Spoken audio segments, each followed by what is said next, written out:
Залуучууд бол өнөөдөр бол юм нэгдүгээр унших хэрэгтэй байна. Эх орны хайр халамж гэдгийг бодох хэрэгтэй байна. Эх орноор их бахархах хэрэгтэй байна. Манай тэр жоохон дутагдaltaй байна уу да гэж би дотроо бод. Бараг өглөө болгон сургууль заадаг байсан шүү.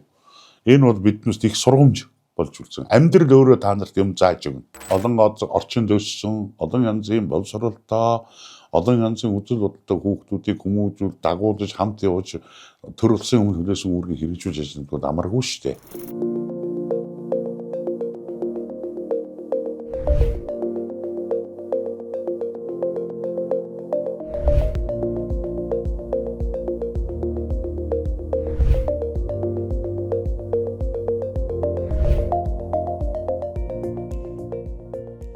Монгол улсад 240 хүн генерал цол хүртсэн байна.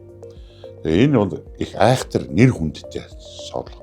Энэ цолыг хүртсэн хүн бол одоо ерэн өөрөө эх орныхаа бүтээн байгуул, эх орны хөгжил цэцэглэлд, цэрэг армийн хөгжилд үнэтэй хөв нэрээс гадна мандаадан оролцсон хүмүүс энэ цолыг хүртдэг байна. Генерал цол гэдэг бол зүгээр одоо албан тушаалын илэрхийлэл, одоо ажил үйлстэй гарамгаа амжилтаараа хүнд болохоос гадна улс орны хөгжилт гэж яриад байгаа. Эх орноо хамгаалах, бүрэн бүтэн байдлыг хангах, цэрэг дайсныхаа зөв өдөртөн зохион байгуулах, эх орны хөгжил зэсгэлтэнд жинтэй хөв нэмэр оруулсан хүмүүсийг шагнадын байна, холгодын байна гэж үзэж байгаа. Тэгээд эх орнд генералууд гэж яриад байдаг. Монгол орны одоо эх орны дайны жилүүдэд нийтдээ 34 генерал оролцсон байдаг. Бүртгэл байдیں۔ Одоо тэнд оролцож байсан хүмүүс 34 хүн цолгорцсон байх нь 20 гаруй хүн одоо инкийг эсвэл бүтээн байгуулалт, инкийг эсвэл хүмүүсэд олон улсад үүрэх хүссэн, одоо ч үүрэх хүссэн байна. За би бол алс баруун гязгарын хүн, Ховд аймгийн хүн. Манай нутаг бол олон ёсны өлгийн их нутаг. Та бүхэн мэдгүй. Тэрс би Ховд аймгийн Эрдэнэ сумын уугуул хүн. Манай нутаг бол ургамал ногоож игдэрсэн, их цам гаруй хайрхны бэлд оршдог, өөр дүнжтэн амьдардаг ийм нутаг л да. Тэгээд би бол 1981 онд 10 жилийн дунд сургууль төгсөөд өөрийн хүсэл сонирхлоороо тэр үеийн нийгмийн хамгаалах хамтны цэргийн тусгай донцгууд анх хэлсэн орсон. Нэг жил сурсны дараа сургууль маань дээд сургууль болж бидэнд аз тохиож бас дээд сургуулийн сонсогч болох хөв зохиолсон. Ингээд 1985 онд тус сургуулийг төгссөн. Сургуулигаа бас дүн баад гайгуухан төгссөн. Тэгээд одоо удирдлагын шийдвэрээр ахлах цолоор шагнагдсан. Миний хамт төгссөн нөхдүүд нь дээд сургууль төгссөн хүн дэслэг цол шагнадаг. Би ахлах цолоор шагнагдсан. Ингээд Монгол улсын дотоодын цэргийн ууган ангууд алдарт одон тэмдэг тусгаараа гэдэг ингээд бас гайгүй албан тушаал шин залуу томдогдсон очиж байлаа. 100 гаруй 120 орчим цэрэг хариуцаж улсын 3-4 объект хамгаалах үүрэгтэй. Түүнийг даргалах хөвзөх нь над тохиолдсон. Сайн дарганаар байсан учраас зүү тэднээс сурвалжиж богино хугацаанд бас ажилд гайгүй амжилт гаргаж нэг 2 жил орчим тусгай салбарын захирчийн ажил тэгээд ангийн штабын ордогчийн албан шилжин ажиллаад тэгээд сүүлийн жилүүдэд дотоодын зэргийнхаа байгууллагад төв аппаратанд ажиллаж байгууллага удирдлагын хөгжгөө тэр алдарт байгууллагыг 15 жил штабын удирдах үндсэн албан болсон штабын удирдах ажилласан юм аа. Ингээд 2010 онд Монгол улсын ерөнхийлөгчийн зарилгаар цэргийн дээд цолыг хүртсэн. Урд өмнөх цолуудыг хурдан авсан, хүртсэн залуу хүн одоо бас хурандаа цолыг хүртэж байлаа. 30 гаруй хүн настай ирээ. Тэгэхээр энэ төр бол амьдралын бахархал юм аа гэж боддгоо. Тэгэхээр одоо сонсогчийн амьдралаас эхэлж явсан. Тэгээд өөрөө асууж явах шиг байлдагчийн оронд генералын мөрдөс байдгаа гэдэг. Вакалыг тортвол одоо хорон болно гэж манай төмөн олны дунд бас юм зүр гэлцгүүд байдаг.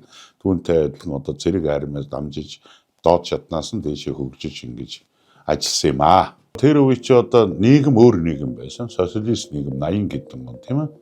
Тэгэхэд манай дотоодын цэрэг гэдэг байгууллага улсын онцчгол байгууламж объектуудыг хамгаалдаг. Монгол ардын хусгалд намын төв хорооны товчооны гишүүдийн байрлалыг хамгаалдаг. Тэр үе чи одоо төр засгийн тэргүүн нарын хамгаалт гэдэг чинь айхтар өндөр зэрэгэлтэй байдаг.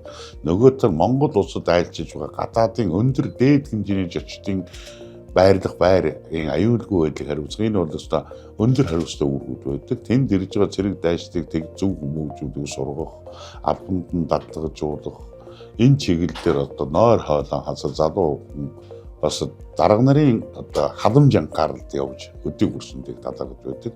Тэр үед одоо манай ангийн загчаар 60 гаруй настай хүн ажиллаж байдаг шүү дээ. 60 нэлээд гарцсан хүн биднийг одоо ангийн цаг сурандаа хүн хүлээж авч шагтар гэдэг хүн хүлээж авч одоо эцэг усны хайрлалтай тавьж өгсөн. Түүний орлогчоор ажиллаж байсан одоо өнөөдөр аж үйлдвэрийн гавьяд ажилтан болсон аж дүүргээ гүйцэтгэж 80 нэлээд гарсан цэгмэд гэж буурал байна. Тэр хүн одоо жинхэнэ эцэг усны хайр халамжийг бидэнд тавьж залуучуудыг сургаж хөгжүүлсэн. Биднээс өөрийн өмнөхөөс үргүүдээ бид төр улстай нэр төртэй албаасанда тэр бууралуудаа баярлж явд юм аа. Гэхдээ манай шагдаргаа өглөө ирээд шагдар гэдэг хурандаа 80 гарцсан хүн өглөө ирээд биднээс байр цаваар явуулдаг сарамтай. Өрөөндөө дуудана, хувцснараа яаж өмсөх тухай, хүнтэй яаж ажиллах тухай, цэрэг дайчид хатуу ширүүн хандахгүй байх тухай, халамж анхаарлыг яаж тавих талаар бараг өглөө болгон сургууль заадаг байсан шүү. Энэ бол биднээс их сургамж болж үлдсэн. Амьдрал өөрөө та нарт юм зааж өгнө. Тэгэхээр амьдрал зөвл явах ёстой гэж хэлдэг байсан. Тэр бол их одоо сургамж. Намайг 1991 онд 05 дугаар ангиас цагдаагийн ерөнхий газрын дотоодын цэргийн хэдцүү шилжин ажиллаж дуудаж уулзч надаар ирдэг байсан. Тэр өвгөө. За чи чамаа гайгууг мэдчих шиг бодлоо. Төв аппарат ажиллах хүн ухаантай ажиллах ёстой шүү. Сургамж хайрлаж байсан. Өнөөдөр сэтгэл тутмаа. Олон орчинд өссөн, олон янзын боловсролтой, олон янзын үзэл бодолтой хүүхдүүдийг хүмүүжүүл дагуулж хамт явж төр улсын өмнөөс үүргийг хэрэгжүүлж ажиллах амаргүй шүү дээ. Тэрийг тэгээд зохицуултуудыг хийж тэр ухаалаг дарга нарын сургасан заасан зүйлүүдийг багш нарын заасан эрдэм оюунтай нийлүүлж амьдралын бараа толгож бас зохицуултыг. Нэгдүгээр цэргийн хүн болж мэрэгжил эзэмсэж. Төр улстай бас ажиллаж амьдарч тэгш дүүрэн явсандаа талархаж байдаг. Одоо энэ албанд орж ажиллаж амьдарснаар Монгол төрийн дотоодын зэрэгтэй ажил амьдралаа холбосноор цагдаагийн байгууллагатай өдөр тутмын хамтар ажилласнаар миний амьдрал муу юм болсонгүй шүү дээ. Би бол одоо тэр үед төрцгөөс алах сүргүүдэд сайн биелүүлж үүргээ нэр төртөг үүсэж явсараа бахархаж байна. Энэ бол одоо миний бахархнаас гадна өсгөж хүмүүжүүлсэн аав ээжтэй бахархаж байна гэж боддог. Залуучууд бол өнөөдөр бол юм нэгдүгээр унших хэрэгтэй байна. Эх орны хайр халамж гэдгийг бодох хэрэгтэй байна. Эх орноор их бахархах хэрэгтэй байна. Манай тэр жоохон дутагдaltaй байна уу да гэж би дотроо боддог. Ахмад үеийн уламжлалыг хадгалах хэрэгтэй. Уламжлалыг шинэ үедээ хостуулж байж амжилт гарна шүү дээ. Нэгдүгээр. Хоёрдугаар ахмад настангуудыг хүндлэх. Хуучин одоо албаны үйл ажиллагааг суралцах. Эндээс авах гэхийн хоноор ажиллаж амжилт гаргах. Ахмадуудаа хүндлэх. Энэ хүндэл жоохон өнөөдөр бас жоохон тийм болчихсон юм да гэж дотроо бодж явдаг. Тэгэхээр би Монгол эх орны иргэн болсондоо бахархах ёстой. Эх орноороо бахархах ёстой. Эх оронч байна гэж зүгээр чэйжээ дэлдэд байх биш. Эх орны үн цэнийг мэддэг байх ёстой гэдэг нь чухал юм. Тэгэхээр энэ улсын иргэн болсондоо бахархаж явах ёстой. Улс орныхоо хөгжил өөрийнхөө хөв нөрийг оруулахын тулд чармаах ёстой юм аа гэж бодож байна. Монгол улсын одоо генерал цодыг болж ерөнхийлөгчийн зарилгаар болгоно. Тэгэхээр Монгол улсын ерөнхийлөгчийн зарилгаар цод хүртнийг дүүрс гайхалтай асуудлаас гадна тэр төр улсын өмнө хүлээсэн үрийг нэр төртөд та биелүүлэх хүний хөвд танд олгож байгаа итгэл үзүүлж байна гэж ярьдаг шүү дээ. Манай одоо хуучин жанжид ярьдаг шүү дээ. Залуу үед итгэж эх орноо таны гарт үлдээлээ гэдэг. Тэгэхээр эх орныхаа залуу үе эх орныхаа бүтээн байгуулалт хөгжил сэсгтээ гартаа авч байгаа учраас их л одоо чармаа гэдэг сэтгэл гарган зөв хандлагатай байх нь чухал юм аа гэж боддог. Одоогийн жишг хандлагууд бол нийцсэн байгаа гэж би бодож байна. Миний үед дотоодын зэрэг залуу хаагаад хугацаа дуусаад цэргийн албаны хадгалт гараад зүгээр суугаагүй байна.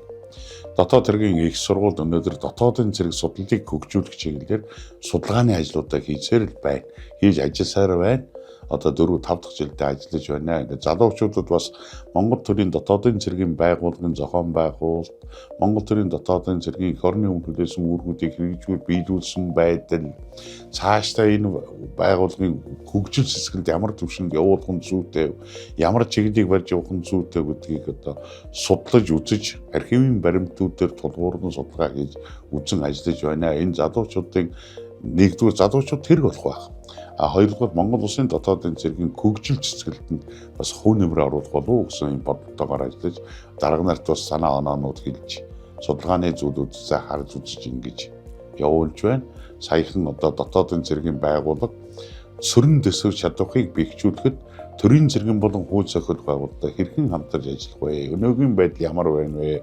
Цаашдаа ямар тулгымц асуудал тулгарч байгаа талаар эрдэмшигний бас том хурал хийж саяхан хийгээд нийтийн бүр төр бодгоод дотоодын цэргийн байгууллагын судлалыг бас эргэлтэнд оруулан ажиллаж байгаагаар бахархаж байна би. Богдлохон байлгүй яах вэ? Цолоороо бахархна шүү дээ. Энд чинь ах トゥ амраг садан гэр бүлийн бахархад байхгүй бас. Генерал цод хүртээ гэдэг чинь бахархад байдаг. Тэрийг дурсах бодох юм байна шүү. Агамдуудаасаа бид бас одоо суралцаар л байна шүү дээ.